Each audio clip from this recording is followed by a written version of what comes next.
Good morning, everyone. Whether you see this in the morning or not, I'm not sure. I am doing something really different. Something I really haven't ever done. I received this inspiration this morning to talk.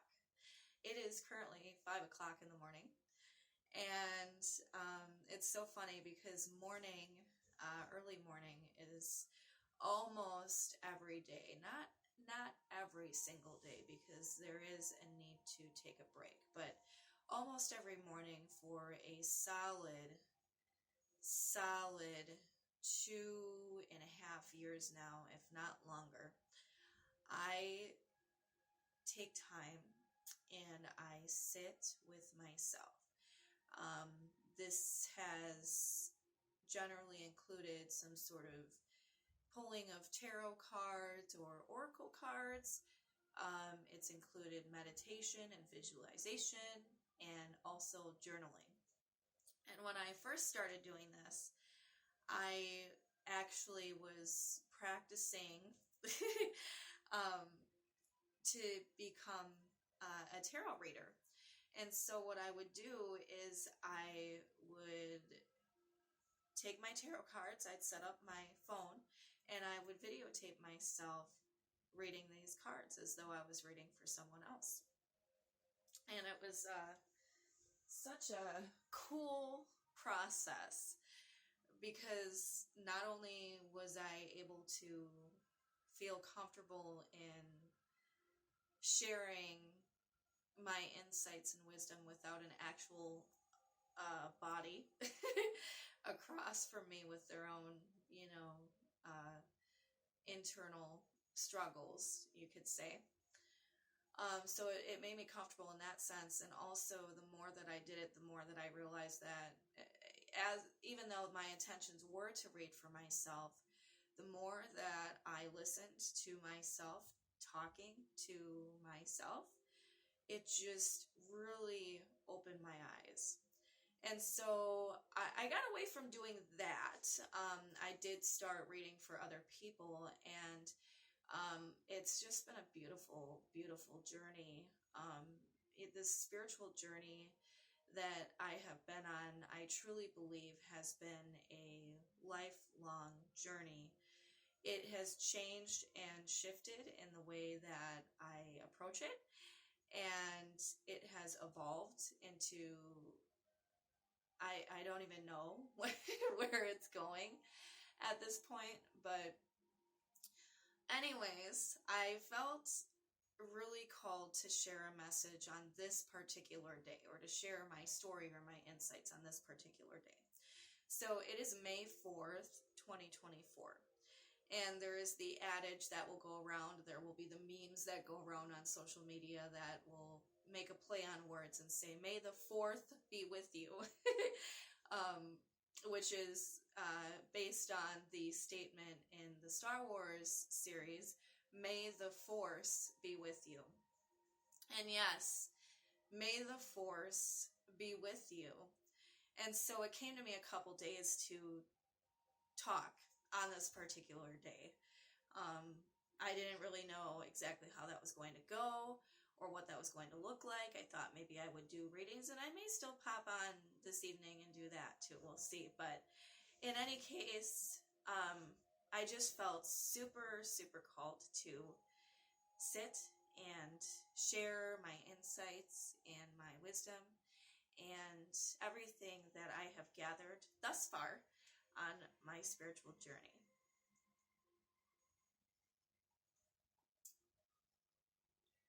So I'm drinking tea right now. I thought about I thought about talking about my health journey a little bit.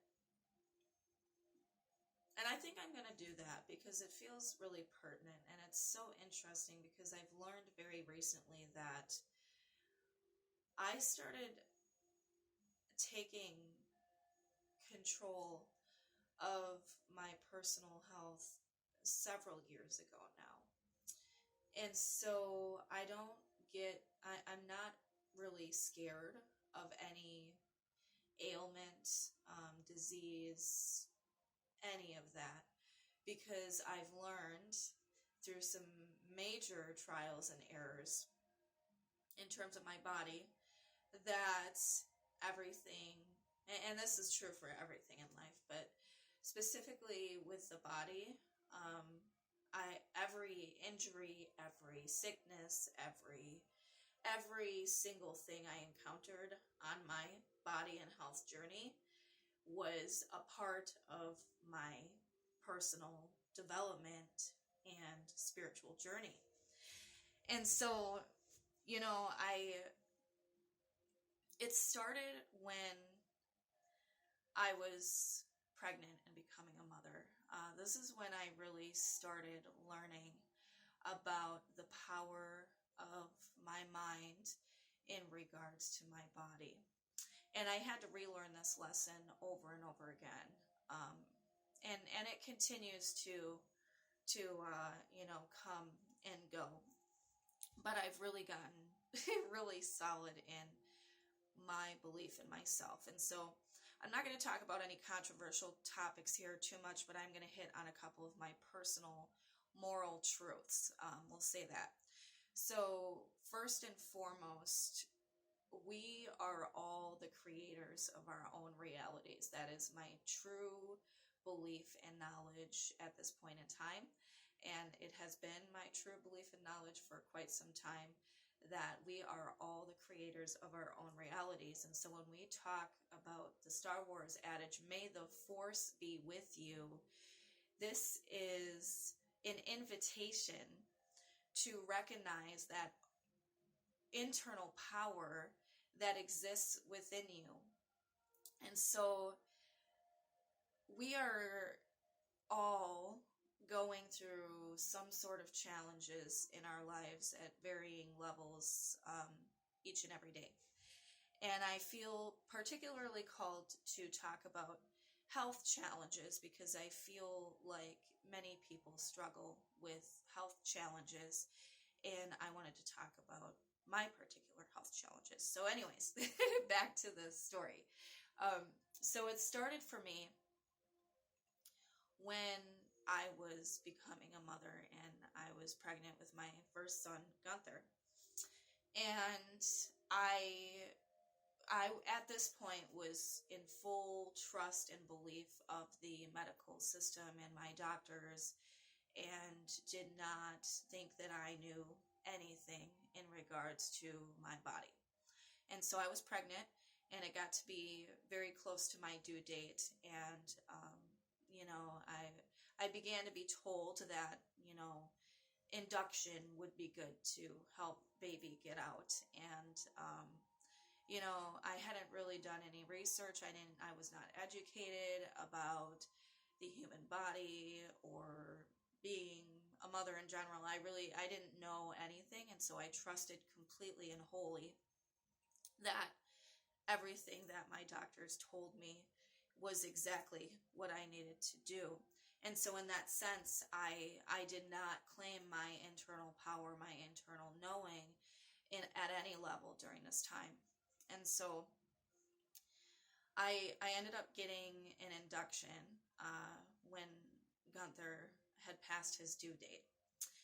And this was an interesting process because I had this idea in my mind that now that I had been induced, and now everything was going to happen exactly as it was supposed to. This is the idea that I had in my mind, and this is essentially the idea that I had been given by my doctors as well. And I want to say here, there's absolutely no resentment. There's no, oh, I should have done it differently, because again, everything is for us. Everything is always happening for us, and that's so hard for us to see when we're in a state of, why is this happening to me? But it's always happening for us. And so anyways, the induction didn't really work. It was a matter of me trying to force a particular outcome that was not ready yet. And so then I get induced again. And then I start going into labor. Now, my memory of being in labor is pretty foggy, but I do remember when I finally got to the point where my blood pressure was really starting to raise. I had dilated to a certain point, and I wasn't dilating anymore, and my heart rate started going up significantly, and so did Gunther's. And so the doctors had said, this is becoming dangerous for both you and baby, and we're going to need to do a C-section. And, you know, again, I'm like, I have no idea. I don't know anything. I'm completely in the hands of the doctors, right? And I have complete trust and faith in them to get baby out was essentially the goal. What was going on was his head is fucking huge. It still is. This kid was born huge, and he's still huge. He towers over me now. For the record, he's 13, and he is a tower to me, and he's not even done growing yet. So that being said, they take me into the emergency room. I don't know if it was the emergency room. I don't know where I went. But, they get me prepared to do a C-section. And I don't know how to say this. They give me anesthesia. And then they have me on the table. And so for those of you who aren't aware, C-sections, generally you get numbed in your lower regions, but you're still conscious of what's going on because you're there to see the birth of your baby. So I'm still awake, and I'm supposed to be numbed, around here. So we're on the table, or I'm on the table, and they start cutting. They start cutting, and I didn't feel the cutting. It's such a strange sensation when you're like having anesthesia and you can't feel parts of your body.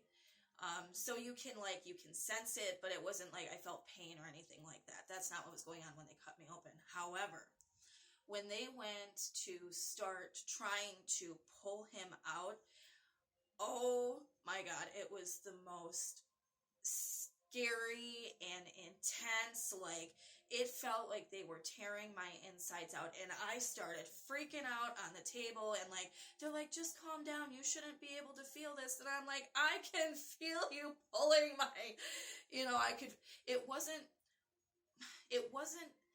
so much pain, but it was the most intense and uncomfortable, and I shouldn't have been feeling any of those sensations, right?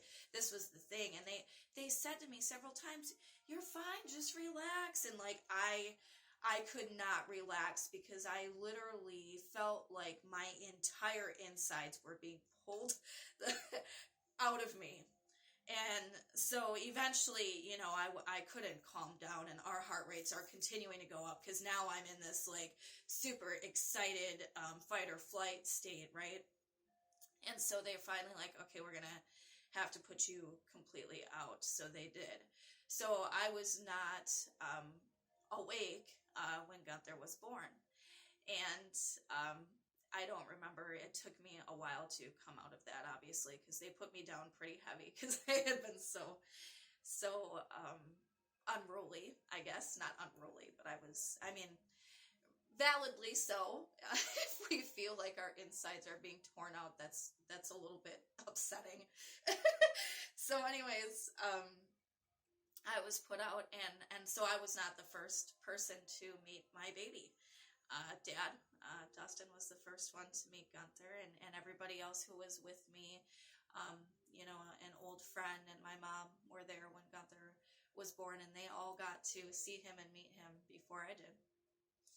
And so, I do remember, I woke up and eventually got to, be with him and bond with him and all of that. Excuse me. So, and it really, for my health journey and my body journey, it didn't even start there. For the record, I was never given any explanation as to why that happened. I was never really apologized to for the mistake, whatever happened. And it's all good. It's all good. they also didn't sew me up the way that they were supposed to, or the way that new medical proceedings have led people to, so that when women who have cesarean sections have another baby or want to have another baby, that they would be more able to have a natural birth after having a cesarean section. But I was only stitched once, and so when I went to go have Avalon, I was told that I had about an 80% chance of my uterus rupturing because I had not been double stitched. So Avalon was a C-section too, but she went the way it was supposed to, right? So anyways, my experience with physical pain and trauma like that started when I was really young. I broke my arm when I was 6 for the first time. I remember this very vividly too. I was riding my bike and I just happened to go down, and I put my arm down to brace myself as I landed on the ground, and I had a clean break right above my elbow. Clean, full break. And I ended up having to get a cast and have surgery and all these things. And mind you, I'm only 6. And I'm like, okay, and I had a cast and I had people sign it. But they put pins in my arm to keep it stable while the bone grew back together. And when they went to go take the pins out, again, I was not given anesthesia of any kind. And the doctor told me at age 6, okay, I'm only 6 years old, and the doctor told me, this is not going to hurt. You're going to be just fine. And again, I'm 6. I have no idea. Like, okay. So he goes to pull these pins out of my arm once my bone is fully healed. No anesthesia, no nothing, right? He pulls these out of my arm. No anesthesia, and that was one of the most painful freaking experiences I've ever had. And I'm screaming and crying. He's like, this shouldn't be hurting. You're just fine. Anyways, again, there's no resentment. It just is what it is. But I also broke my arm a second time a couple years later. And then I struggled with my knee. So when I was, I don't know, I think I was probably about 13. That's not right. I was younger than that. Anyways, I was in middle school and I had dislocated my kneecap. So I was at a school dance. If any of my old high school friends are watching, they'll know this story. So I was at this high school dance, and I Cotton Eye Joe was playing, and I was doing this kind of square dancey type thing, and I somehow managed to twist my leg in a way that my kneecap popped out of socket and was no longer where it was supposed to be, and it was actually on the side of my leg. Again, so fucking painful. So painful. I remember like this major shock going through my body, and then all of a sudden I black out for a minute, and then all of a sudden I'm on the floor, and like I'm just in this extreme pain, and there's people above me, and I don't know really what the fuck's happening. And then they call an ambulance because they assume I've broken my leg. And the people, come to get me. And I remember that ambulance ride too, because my kneecap was still dislocated. And they're like trucking me along in this ambulance, and the road is bumpy, and every bump just excruciating pain. And yeah. So then we get to the emergency room, and they're like, your kneecap is dislocated. We're going to put it back in now. And when he was pulling it and pushing it back where it belonged, and that initial snap back in, it was like the weirdest electrical shock. And then, it hurt. And then it took me a while to recover from that. After that incident, I dislocated my kneecap several times. I want to say probably about 7 total. I had gotten to the point where I was able to pop it back in myself. However, my leg would be a little bit loosey-goosey for a little while after it happening. But yes, I actually got to the point where it would happen, and I'd just pop it back in, and then it would take me a little while to recover. The last time that it happened, I was in my early 20s, and I was literally just walking down a flight of stairs, not even a big flight of stairs, but somehow It was winter, and somehow my leg just slipped out from under me. And not only did my kneecap dislocate, but I also tore, probably because of all the trauma of all the other ones, but I tore this tendon above my kneecap that's supposed to keep the kneecap in place. And so I had to get surgery for that. They ended up putting in a piece of muscle, a donated piece of muscle from somebody, to keep my kneecap in place. And they did a little bit of restructuring in my knee.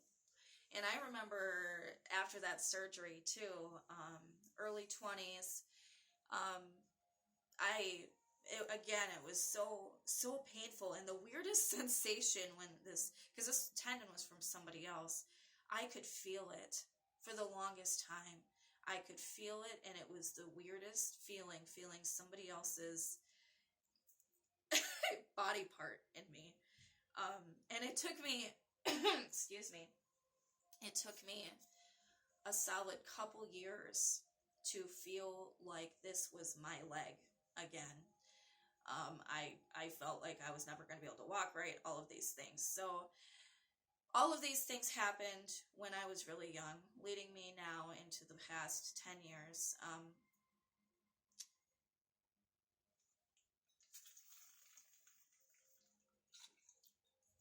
The other part of my body health journey was moving through alcoholism and getting to such a point where I was experiencing again such intense situations. I wrote a story a couple weeks ago about falling down a flight of stairs, and probably could have killed myself the way that I fell down the stairs, and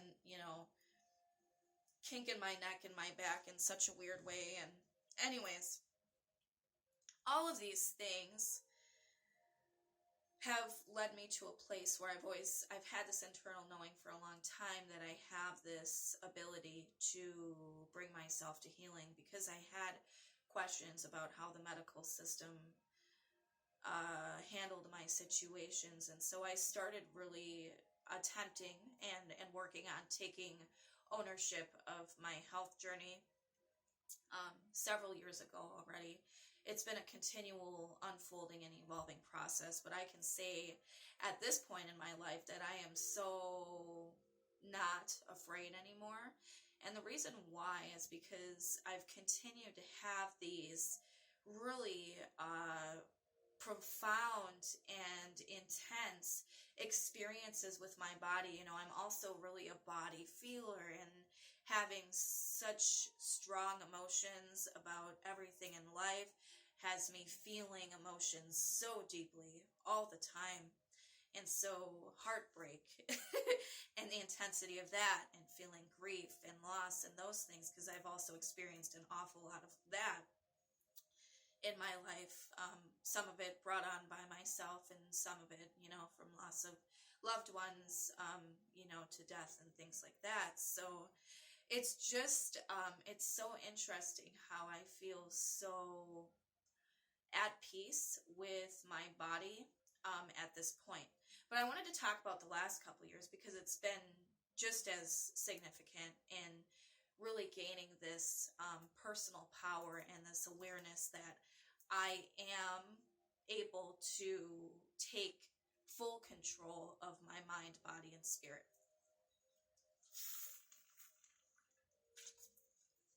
So 2.5 years ago, and I want to say that I'm talking about this too because a lot of things have really come full circle for me, and I'm really having this full awareness and understanding of how situations have unfolded upon themselves and brought me back to this present moment where I can look at things deeper and have these understandings. So 2.5 years ago,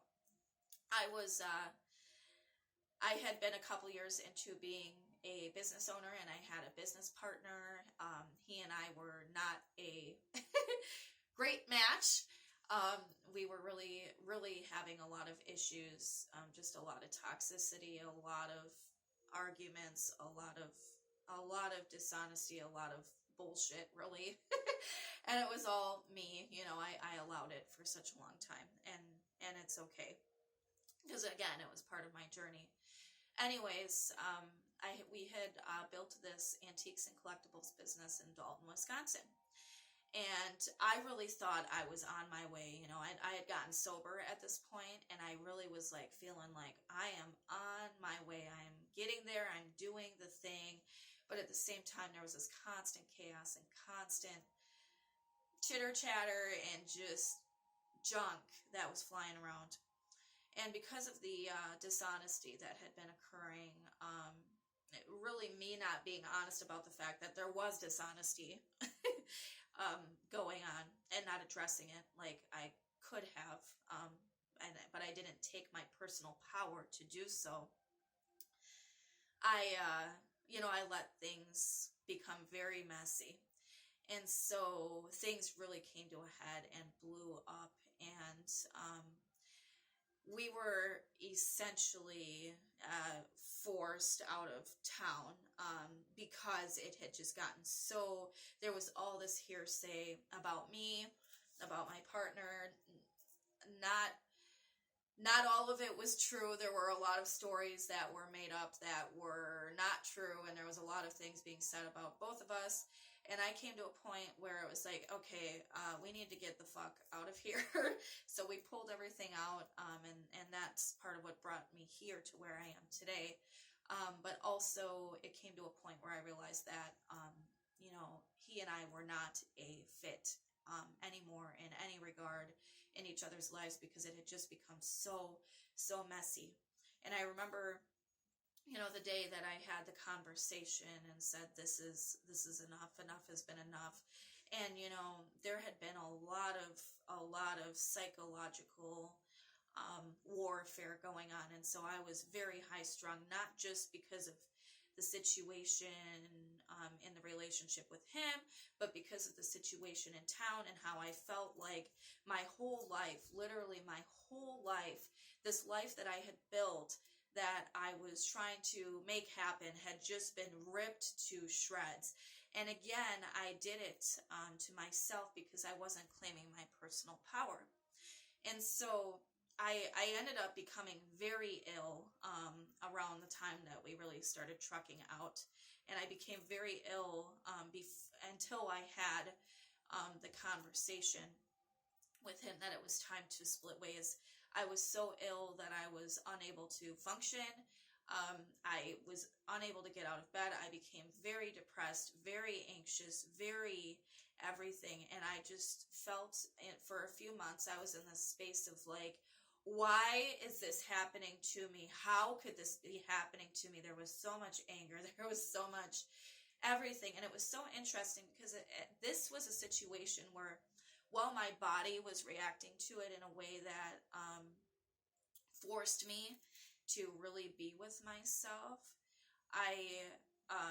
it was also a full mental, emotional, spiritual shift in me too. I was literally pushed to a point where I had to just be, because I had created so much chaos in my life that I really just needed to be. And I had that for several months where I was really struggling to get out of bed, really struggling to understand why everything was happening the way it was. And I just didn't understand it. It was so, but again, I had brought it all to myself, and it was a part of my journey.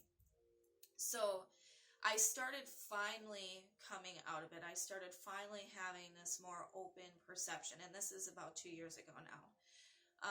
Started finally really like getting ready to, get up and get out and start moving again.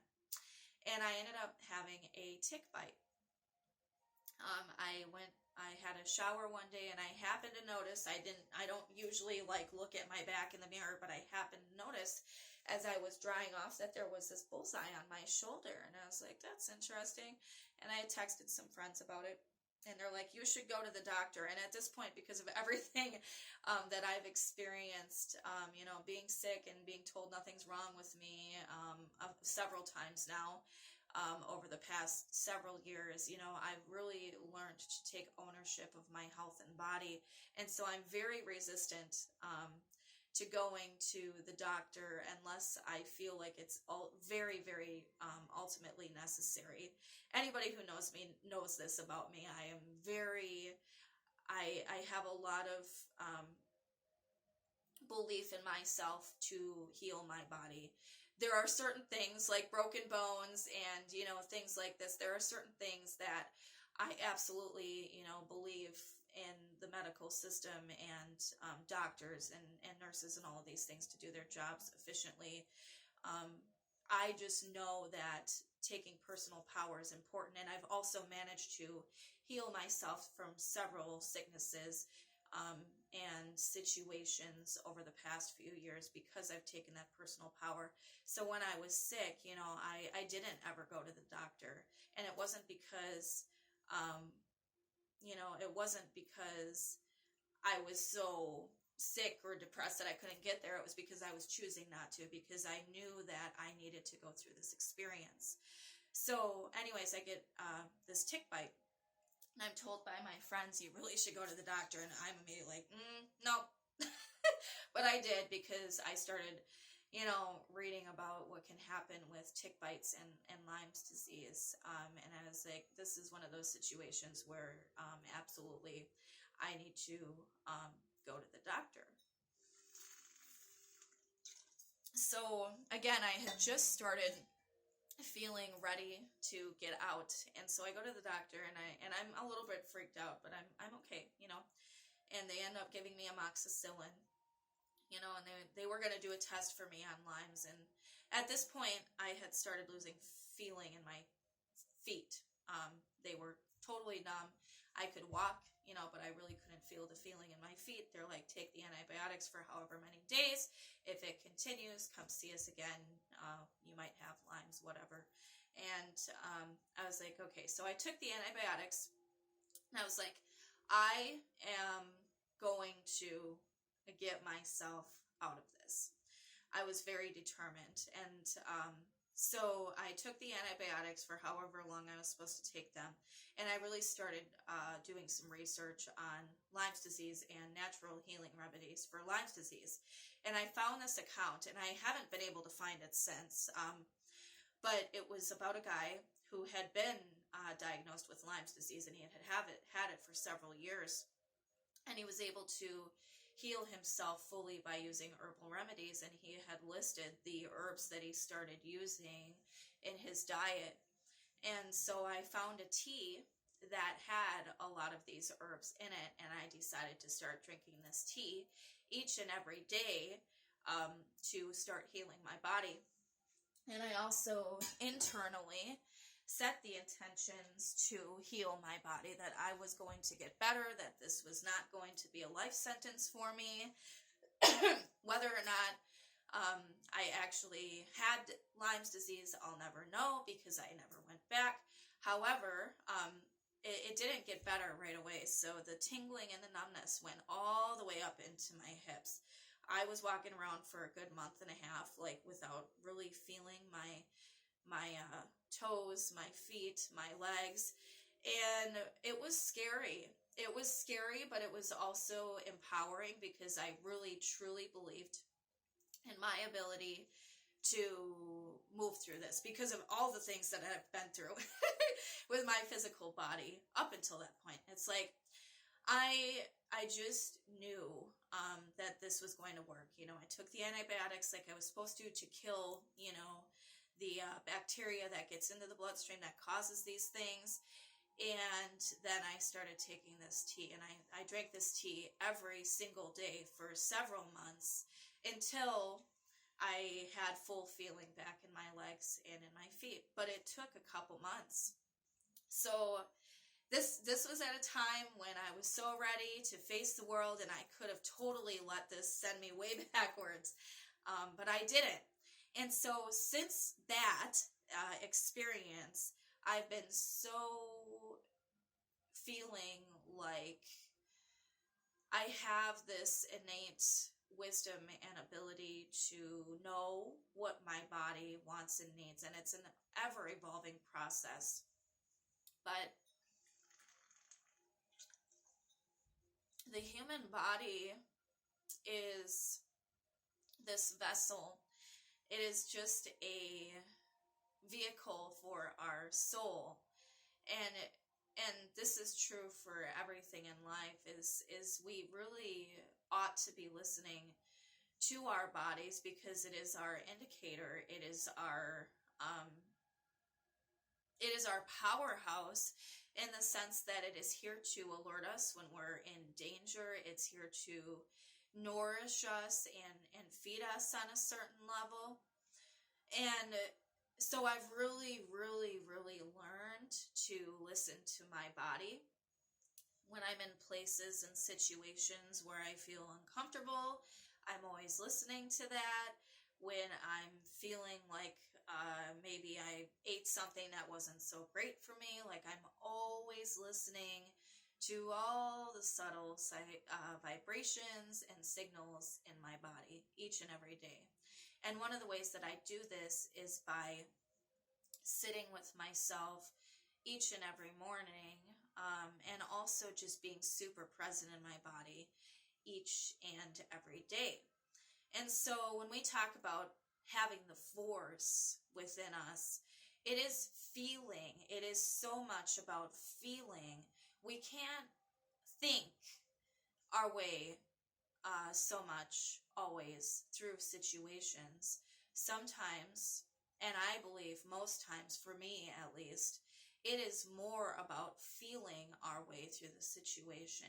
It is more about that embodiment and that true beingness that leads us through situations.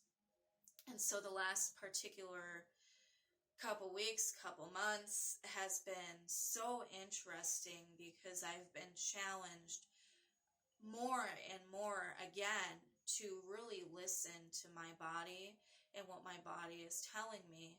And it seems so counterintuitive, but I've seen it work so many times in my life that I know that I can't question it anymore. And I know that I'm not the only one like this. I do believe that there's a lot of power in our thoughts, in our words, in our actions as well. They all tie together. But if we're not feeling, which is what our bodies are here to do, we're not gaining the fullest experience that we can have. And so I'm so grateful to have been gifted so many painful and intense trying situations that have caused my body to feel these really widely diverse experiences, in which I've been shown how to feel my way through a situation. So, yes, may the force be with you, and feel that force. Be with that force, and know that that force is you, and it is spirit, and it never leads you astray. When you're really listening and you're really feeling into that and figuring out what that feeling means and what is your body trying to tell you. If you're experiencing some sort of health issues, if you have pain, what is it here to teach you? Because again, nothing is ever happening to us. Everything is always happening for us. We're always being given situations and circumstances to learn ourselves deeper, to grow, to evolve. And so if you've been experiencing or are experiencing any sort of physical ailments, if you've been feeling uncomfortable or tense or whatever, listen to your body at this time, because your body is where that force is. That's where you find that force. That's where you feel that force. And when you're listening to that, that is where you really find your own unique and internal power. All right. Thank you so much, guys, for listening. I see that I've made it 40 minutes, so not sorry, because that was all really good stuff. Thank you so much for watching. I hope you all have a beautiful, beautiful May the 4th be with you of 2024. If you feel called to reach out to me for any reason, I'm super here for that. We have our website. We're teaching classes right now. I also do readings, and I'm just so excited to see where my journey goes from here, and I feel so incredibly empowered at this particular moment, and I just wanted to share it with you guys. So let me know in the comments or in private messages if you want to share anything, if you have any questions, any of it. I'm so here for it. Thank you so much, guys. Have a beautiful day, and we will see you soon.